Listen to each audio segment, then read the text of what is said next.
Hello दोस्तों, आखिरकार फुले film release हो चुकी है। दोस्तों, इस फिल्म के बारे में मैं कुछ अत्यंत महत्वपूर्ण बातें आपके साथ शेयर करने जा रहा हूँ, जो आपको कोई नहीं बताएगा। तो वीडियो को आखिर तक जरूर देखें और अगर आप मेरे चैनल पर नए हैं तो सब्सक्राइब करना न भूलें। तो दोस्तों, फुले एक बायोपिक ड्रामा है जो क्रांतिकारी ज्योतिराव फुले और सावित्रीबाई फुले के जीवन पर आधारित है। इस क्रांतिकारी जोड़े ने 19वीं सदी के ब्रिटिशकालीन भारत में महिला शिक्षा, जाति उन्मूलन और सामाजिक समता के लिए अपना पूरा जीवन समर्पित कर दिया। उन्होंने शोषण पर आधारित धर्म के खिलाफ सत्यशोधक सार्वजनिक सत्य धर्म की स्थापना की। दोस्तों, एक्टिंग की बात करें तो पथरलेखा सावित्री माई की भूमिका में कमाल लग रही है। उनका करारी और दृढ़ स्वभाव उनके अभिनय से साफ झलकता है, लेकिन प्रतीक गांधी ज्योतिराव फुले की भूमिका में उतने प्रभावी नहीं लगते। मुझे शुरू से ही उनका चेहरा निराश और हताश सा लगा। उनकी शारीरिक बनावट और बॉडी लैंग्वेज में ज्योतिबा का बुलंद और क्रांतिकारी व्यक्तित्व पूरी तरह नहीं उभर पाया। यह मेरा नजरिया है, क्योंकि मेरे मन में ज्योतिबा की जो छवि है वह इससे मेल नहीं खाती। हो सकता है आपको अलग लगे। टेक्निकली यह फिल्म शानदार है। कैमरा वर्क, वेशभूषा, बैकग्राउंड म्यूजिक सब शानदार है। 150-200 साल पुराना कालखंड इतनी बारीकी से दर्शाया गया है कि विजुअल्स और सिनेमेटोग्राफी आपको उस दौर में खींच ली जाती है। लेकिन ज्योतिराव फुले जिस क्रांतिकारी विचारधारा के लिए जाने जाते हैं वह इस फिल्म से कहीं दिखाई नहीं देती। ब्राह्मणवाद के खिलाफ उनकी सीधी लड़ाई, उनके आधुनिक और असल विचार इस फिल्म से धूमिल कर दिए। ऐसा लगता है कि फिल्म बनाते वक्त ब्राह्मणवादी हितों का बहुत ध्यान रखा गया है। ये सुनिश्चित किया गया कि आज की ब्राह्मणवादी व्यवस्था को इस फिल्म से जरा भी ठेस न पहुंचे, एक चिंगारी भी उनके खिलाफ न भड़के। मेरे हिसाब से यह फिल्म आज के ब्राह्मणवादी दृष्टिकोण से बनाई गई है, जिसमें ज्योतिबा के क्रांतित्व ही गायब है। जैसे कि सभी ब्राह्मणवादी धर्म ग्रंथों का उन्होंने खुलकर विरोध किया था, लेकिन फिल्म में यह सब निरस्त करके दिखाया गया। शास्त्रों में दोष नहीं, शास्त्र बताने वाले में दोष है। हाय रे! अरे, ज्योतिबा का साफ साफ कहना था कि वेद मानव निर्मित है, ईश्वर निर्मित नहीं। वेदों ने समाज में भेद पैदा किए हैं। दोस्तों, ज्योतिबा ने ब्राह्मणवादी वैदिक देवी देवताओं को नकारते हुए निर्मिक यानी क्रिएटर की अवधारणा दी थी। इसका फिल्म में जरा सा भी, हल्का सा भी जिक्र नहीं है।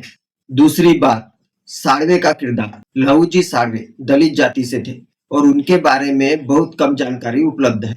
इसी का फायदा उठा के ब्राह्मणवादी लोग अपने फायदे के हिसाब से अपने मन मुताबिक इस किरदार को गढ़ रहे हैं। देखिए किस कदर।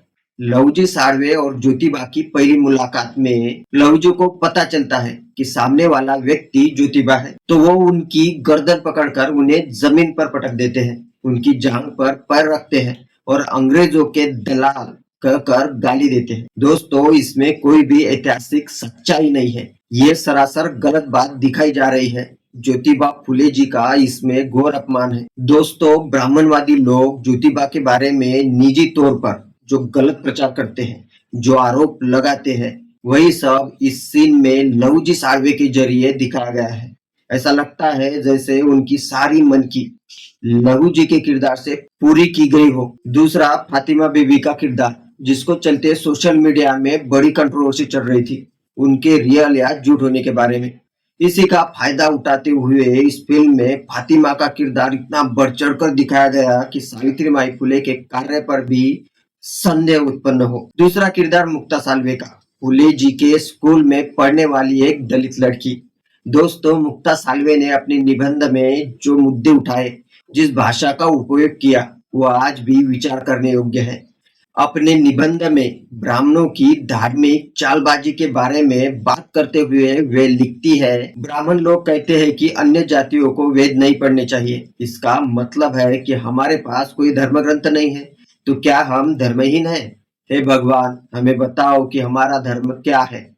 और भी बहुत कुछ। दोस्तों, मुक्ता साळवी का निबंध एक बहुत बड़ी बौद्धिक और क्रांतिकारी साहित्यिक कृति है, पर मूवी में उसे बहुत ही नन्ही सी छोटी सी बच्ची दिखाना और उसके निबंध की सिर्फ एक डेढ़ लाइन बताकर वह भी अपने हिसाब से और इस विषय को क्लोज कर देना, यह सारी बातें इस कदर दिखाना ताकि संदेहजनक लगे। इतना ही नहीं, फिल्म में कई दृश्य इतने विरोधाभासी है कि लगता है स्क्रीन प्ले गांजा पीकर लिखा गया है। उदाहरण के लिए सावित्री माई का यह डायलॉग, सत्यशोधक समाज का सबसे बड़ा उद्देश्य रहेगा कि किसी को शूद्र नहीं दलित कहा जाए। अरे ये क्या बात हुई, सत्यशोधक समाज का उद्देश्य शूद्र यानी आज के ओबीसी जातियों को दलित पहचान देना था? कुछ भी। एक और गलती, फिल्म में दिखाया गया कि ज्योतिबा के साथ ब्राह्मणों द्वारा छुआछूत होता था, जबकि ज्योतिबा शूद्र वर्ण से थे, अछूत नहीं। उनके साथ अछूतों जैसा व्यवहार नहीं होता था, न ही उन्हें मंदिरों में प्रवेश वर्जित था। लेकिन फिल्म में उनके आखिरी डायलॉग से ऐसा लगता है कि उन्हें मंदिर में प्रवेश नहीं मिलता था। दोस्तों, शूद्र और अतिशूद्र, अतिशूद्र यानी दलित, दो अलग अलग जाति समूह हैं, लेकिन फिल्म में इन दोनों की सामाजिक स्थिति को इतना मिला जुला दिया गया कि समझ ही नहीं आता कि ज्योतिबा शूद्र थे या दलित। कई डायलॉग्स ऐसे हैं जिनसे लगता है कि ज्योतिबा दलित थे, जबकि उनकी माली जाति जो खेती किसानी करते थे एक बड़ी जाति हुआ करती थी। और हाँ, ज्योतिबा के कुणबी मराठा माली जैसे बहुजन साथी फिल्म में कहीं दिखाई नहीं दिए, लेकिन अच्छे ब्राह्मण के तौर पर विष्णु पंत और भिड़े जैसे किरदार बार बार सामने आते हैं। दोस्तों, मुझे ये फिल्म पसंद आई, लेकिन सिर्फ और सिर्फ इसकी टेक्निकल खूबियों के लिए। लेकिन ज्योतिबा और सावित्री माई के जीवन का क्रांतिकारी तत्व इस फिल्म से गायब है। अगर आप ज्योतिबा और सावित्री माई के जीवन और कार्य को समझना चाहते हैं तो उनकी किताबें पढ़ें, उनके अखंड इस साहित्य कृति को पढ़ें। इनसे आपको बिना किसी छल छद्म के असली इतिहास और उस समय की सामाजिक धार्मिक स्थिति का पता चलेगा। फिल्म से समझने की कोशिश करेंगे तो आपका बुद्धिभेद होना तय है। फिल्म देखनी है तो जरूर देखें, मैं यह नहीं कर रहा कि मत देखो, लेकिन असली क्रांति को समझने के लिए किताबें और मूल स्रोत ही सही रास्ता है। तो ऐसे फिल्म से सचेत रहें। अगली वीडियो में फिर मिलते हैं। दोस्तों, चैनल को सब्सक्राइब करना न भूलें। मिलते हैं किसी और वीडियो में।